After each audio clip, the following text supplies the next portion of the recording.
আসসালামু আলাইকুম। এটিএন বাংলার সংবাদে সবাইকে স্বাগত জানাচ্ছি মার্সিয়া মীরা। সরকারি কর্মকর্তা কর্মচারী সবাইকে সম্পদের হিসাব জমা দেওয়ার নির্দেশ দিয়েছে জনপ্রশাসন মন্ত্রণালয়। জনপ্রশাসন সচিব ডক্টর মুখলেসুর রহমান জানান, অন্তর্বর্তীকালীন সরকারের উপদেষ্টারাও সম্পদের হিসাব জমা দেবেন। সরকারি প্রায় 15 লাখ কর্মচারী রয়েছেন। কেউ সম্পদের হিসাব জমা না দিলে তার বিরুদ্ধে আইনি ব্যবস্থা নেওয়া হবে বলেও জানান তিনি। সচিবালয়ে গণমাধ্যম কর্মীদের সাথে মতবিনিময়ে এসব তথ্য জানান জনপ্রশাসন সচিব। 2 সপ্তাহ পর থেকে আর্থিক বিবরণী জমা নেওয়া শুরু হতে পারে বলেও জানান তিনি। এদিকে আগামী 1 সপ্তাহের মধ্যেই 25 জেলায় নতুন করে ডিসি নিয়োগ দেবে সরকার। যখনই আপনার সম্পদ বিবরণী ফর্ম দিবেন, এর বাইরে কি কি থাকলো পরে দেওয়ার সময় তো আপনি একটু সচেতন হবেন। দুর্নীতি প্রতিরোধে এটা প্রথম কাজ হবে কিনা বলেন। শুধু ব্যাংক অ্যাকাউন্ট না, এর সাথে কোথায় কি আছে, জমি জমা, সঞ্চয়পত্র, মানে আমি যদি সম্পদের বিবরণ দেই, এই কমিটিটা যখন হবে, টিওআর হবে, কবে কোথায় কে কিভাবে জমা দেবে, তখন আমরা ওই তালিকাও দিয়ে দেবো সম্পদের মধ্যে কি কি। উইদিন 15 ডেজ আমরা হয়তো এটা অফিসে পৌঁছে দেবো, সেইখানে টাইমলাইন বলা থাকবে কবে জমা দিবে। জাতীয় সংসদ ভেঙে দেওয়ার 24 দিন পর পদত্যাগ করলেন স্পিকার শিন শারমিন চৌধুরী। রাষ্ট্রপতি মোহাম্মদ শাহাবুদ্দিনের কাছে তিনি পদত্যাগপত্র জমা দিয়েছেন। ছাত্র জনতার অভ্যুত্থানের মুখে গত 5 আগস্ট শেখ হাসিনা প্রধানমন্ত্রীর পদ থেকে পদত্যাগ করে দেশ ছাড়েন।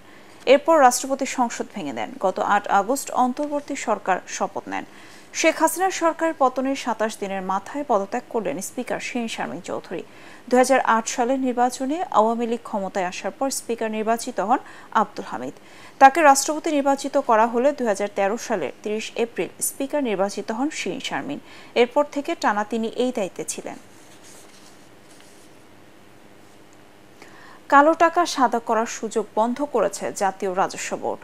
চলতি মাসে বা আগামী মাসে বর্তমান বাজেট কিছুটা সংশোধন করা হতে পারে বলে জানিয়েছেন অর্থ উপদেষ্টা ডক্টর সালেউদ্দিন আহমেদ। সকালে সচিবালয়ে রফতানি উন্নয়ন ব্যুরোর কর্মকর্তাদের সাথে বৈঠক শেষে সাংবাদিকদের অর্থ উপদেষ্টা এসব তথ্য জানান। এ সময় তিনি বলেন, জিডিপির বাস্তব সংখ্যা ও প্রবৃদ্ধির সঠিক পরিসংখ্যান জানার কাজ চলছে। খুব শিগগিরই প্রকাশ করা হবে চলতি বছরের রফতানির লক্ষ্যমাত্রা। সাংবাদিকদের প্রশ্নের জবাবে অর্থ উপদেষ্টা বলেন, বাজারে 5, 10 ও 20 টাকার কাগজি নোটের অবস্থা খুবই নাজুক। এটা দ্রুত পরিবর্তনের ব্যবস্থা করা হবে।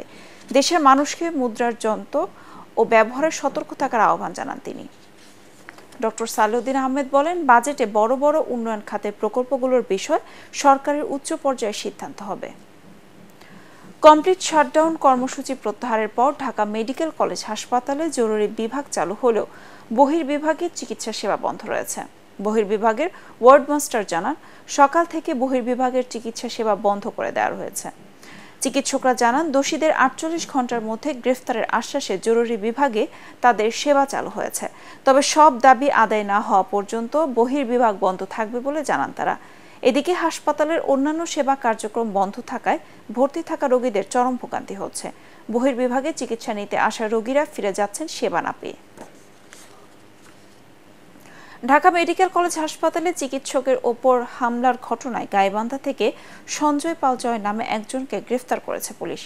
ভোরে গাইবান্ধা শহরের বাস টার্মিনাল এলাকা থেকে তাকে গ্রেফতার করা হয়। গাইবান্ধা সদর থানা পুলিশের ভারপ্রাপ্ত কর্মকর্তা মাসুদ রানা গণমাধ্যমকে বিষয়টি নিশ্চিত করেছেন। গ্রেফতারকৃত সঞ্জয় পাল গাইবান্ধা শহরের সরকার পাড়ার রঞ্জিত পালের ছেলে। ওসি মাসুদ জানান, ঢাকা মেডিকেলের হামলায় জড়িত থাকায় সঞ্জয় পাল জয়কে গ্রেফতার করা হয়েছে।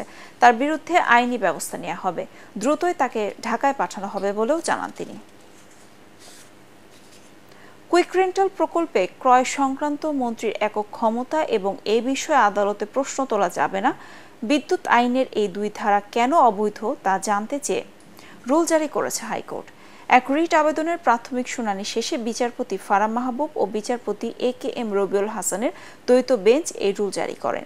আইন সচিব, অর্থ সচিব, বিদ্যুৎ জ্বালানি ও খনিজ সম্পদ সচিব, পেট্রো বাংলার চেয়ারম্যান ও বিদ্যুৎ উন্নয়ন বোর্ডের চেয়ারম্যানকে 4 সপ্তাহের মধ্যে রুলের জবাব দিতে বলা হয়েছে।